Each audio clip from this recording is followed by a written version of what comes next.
through him who loved us. More than conquerors. Not barely surviving. More than. Your story isn't defeat. Freedom isn't distant.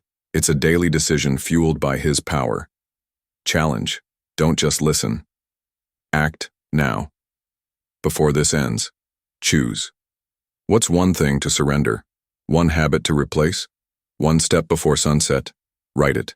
Speak it. Ask the Spirit for strength. Flesh versus spirit is war, but in Christ, victory is possible, not someday. Today. If this resonated, share it. Someone needs hope. Subscribe. Hit notification. We dive into these battles weekly. You weren't meant to fight alone. Stay close to Jesus. Keep choosing life.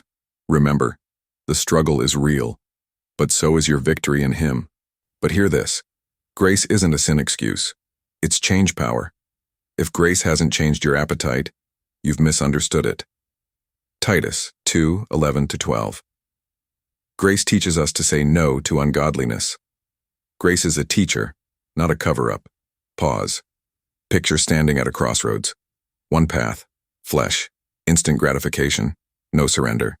The other, spirit, delayed gratification, trust, obedience. One feels easy now, empty later.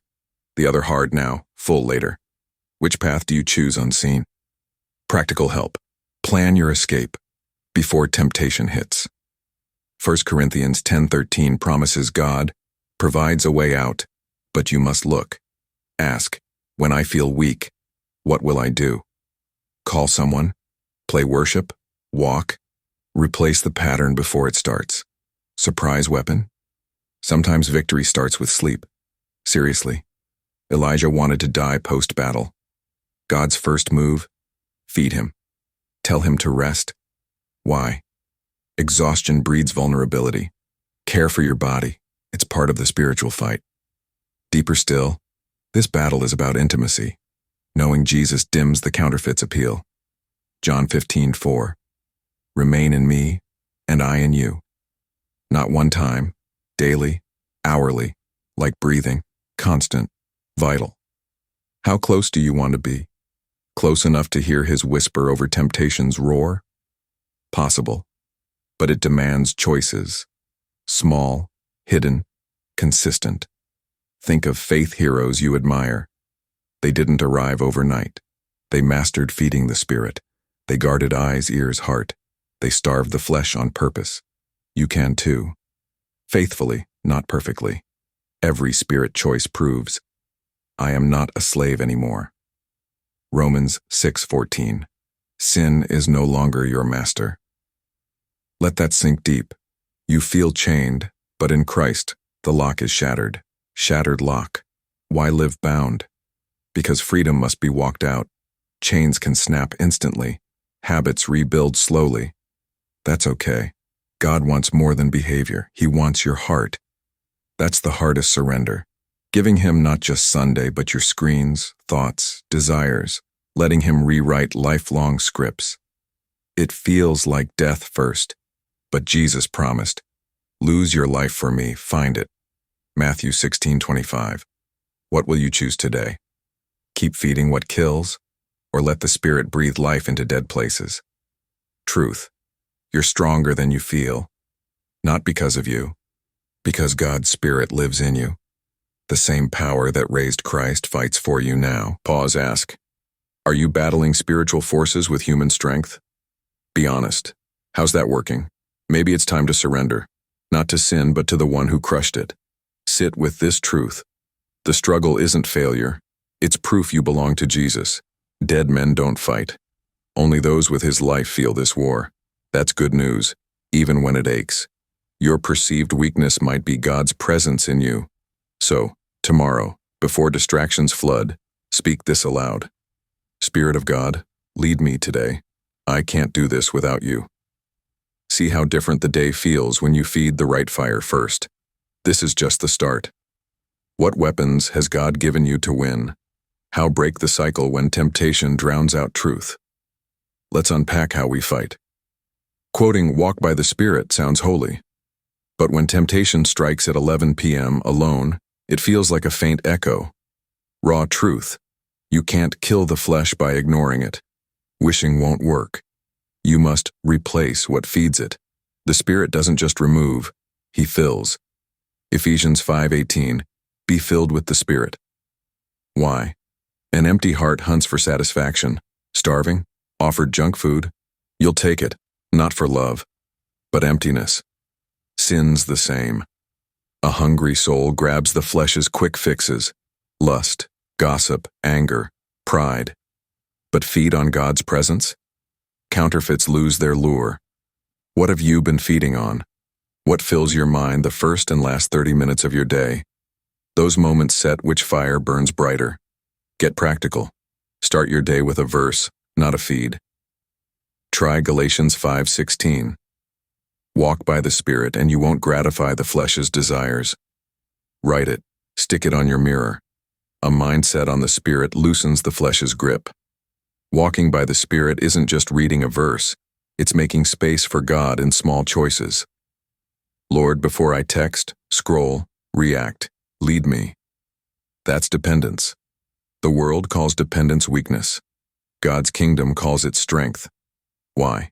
It's His power working, not your willpower. Philippians 2:13. God works in you, giving the desire and power for His good purpose. You're not alone in this fight. Still, let's talk about something uncomfortable. Why do some believers never see progress? Why do they stay trapped in the same sins year after year? Often, it's because they fight alone. They hide the battle, thinking silence equals strength. But James 5:16 flips that lie. Confess your sins to each other and pray for each other so that you may be healed. Healing happens in the light. The enemy thrives in secrecy.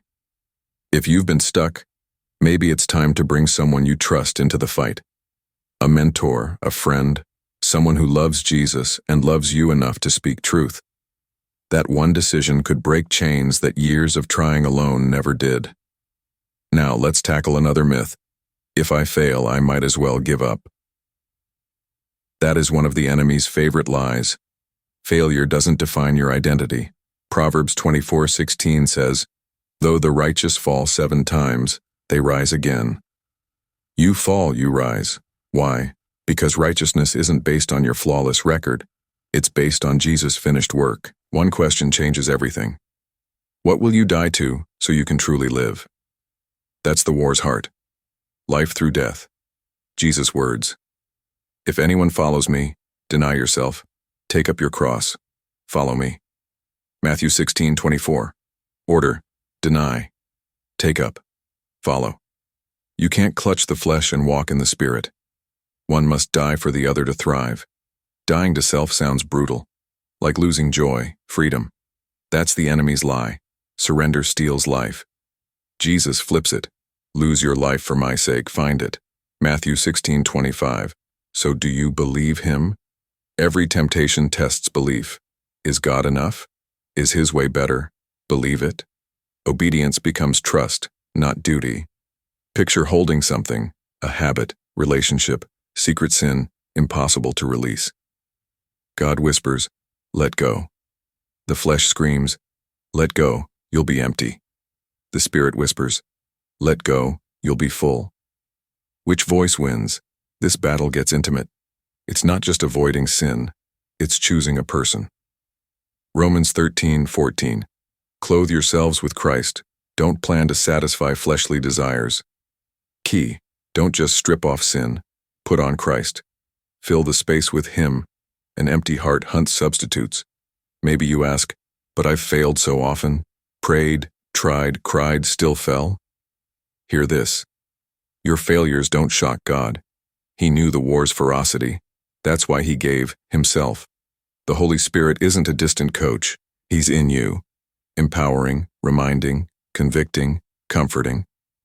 Don't forget, He won't override your will. He partners with your surrender. You can't pray for victory while gripping your chains. Choose war over comfort. Yes, it hurts first. Freedom feels strange before it feels natural, like a caged bird freed after years. The door's open. Why not fly? The cage feels safe, though it kills. That's us. Jesus broke the lock. We circle the cage because bondage is familiar. Will you dare to fly? How start? Small steps, radical honesty, consistent surrender. 3 powerful actions. 1. Identify triggers. What environments, emotions, patterns pull you toward sin? Write them. Awareness breaks autopilot. 2. Build spirit habits. Replace what you remove. Delete the app. Fill time with worship. Walk from toxic talk. Fill your mind with truth. Joshua 1:8. Meditate on the word day and night. What you meditate on, you magnify. 3. Invite accountability. Find one Jesus-loving, truth-speaking person. Warning. Isolation is the enemy's playground. Magic. Not quick fixes. Daily choices. You will stumble. When you do, run to the Father, not away. 1 John 1:9. If we confess, he is faithful, just, forgives, cleanses. Don't let shame chain you longer than sin did. Pause. Imagine months ahead. You've fought, surrendered, chosen. You look back. Something shifted. That deafening temptation. A whisper now. Why? Every yes to the Spirit strengthened your heart. Every no loosened chains. This is possible for you. Start, not tomorrow. Today. Ask, which fire will I feed right now? Scroll into distraction, or open the Word for 5 minutes? Run to what numbs, or to the healer? Truth. No one drifts into holiness. Spiritual strength isn't stumbled upon. It's fought for. Good news? You fight. With the Spirit of God. For you. In you. Through you. Romans 8:37. In all things, we are more than conquerors through him who loved us. More than conquerors. Not barely surviving. More than. Your story isn't defeat. Freedom isn't distant. It's a daily decision fueled by his power. Challenge. Don't just listen. Act now. Before this ends, choose. What's one thing to surrender, one habit to replace, one step before sunset? Write it. Speak it. Ask the Spirit for strength. Flesh versus spirit is war. But in Christ, victory is possible, not someday. Today. If this resonated, share it. Someone needs hope. Subscribe. Hit notification. We dive into these battles weekly. You weren't meant to fight alone. Stay close to Jesus. Keep choosing life. Remember, the struggle is real, but so is your victory in him. Why does it feel like you're caught between 2 realities? One part of you reaches for God while another clings to what breaks you. And the crushing question follows, what's broken in me? Why can't I overcome? Breathe. This tension isn't proof you've failed. It's evidence of a fierce internal battle. Scripture names this war, flesh versus spirit. Paul lays it bare in Galatians 5:17.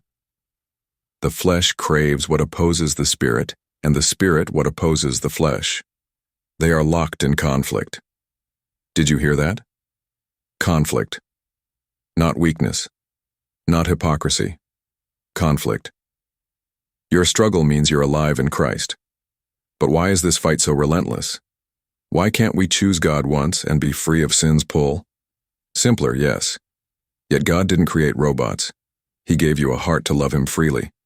That means daily choices, thoughts, desires. The war starts at dawn. One voice urges, pray, open the word. The other counters, scroll, rush, numb out. Both feel natural because 2 natures war within one soul. Romans 7 captures it. Paul laments, I don't do the good I want, but the evil I don't want. That's what I keep doing. Sound familiar? You know right, desire it, yet choose wrong. Lying awake wondering, what's wrong with me? Truth. Feeling the pull isn't brokenness. The war means you belong to God. Dead hearts don't wrestle. They drift. Living hearts fight. Stop shaming your struggle. Learn to fight well. Let's break it down. The flesh, your old nature, thrives on impulse. It demands comfort, now. Pleasure, now. Revenge, now. It despises waiting, surrender, obedience. The Spirit calls you to trust. Wait, Obey even when it hurts. Opposing forces. Whichever you feed grows. Picture two fires inside you. Every choice adds fuel. Bitterness, envy, lust. Fuel the flesh fire. Prayer, gratitude, forgiveness. Fuel the spirit fire. Simple? Yes. Easy? No. Why? The world constantly hands you wood for the wrong fire. Social media fuels comparison. Ads scream, need it now. Culture chants, follow your heart. But Jeremiah 17:9 warns, the heart is deceitful above all things. Following every feeling leads to wreckage. First step to victory? Awareness. Stop pretending peace. Admit, I am at war. That changes everything. Fighters train. They guard their minds. They prepare before temptation hits. How do you start your mornings? Grab your phone instantly, or pause for 2 minutes to invite the Spirit in. That tiny habit can shift your day. Psalm 143:8. Let the morning bring me word of your unfailing love. Spirit fuel. Here's the trap: fighting flesh with flesh, setting rules, making vows, shaming failure. But self-will loses spiritual wars. Only the Spirit kills the flesh. Romans 8:13. If by the Spirit you put to death the misdeeds of the body, you will live. See that? By the Spirit. Not guilt, not hype. Him.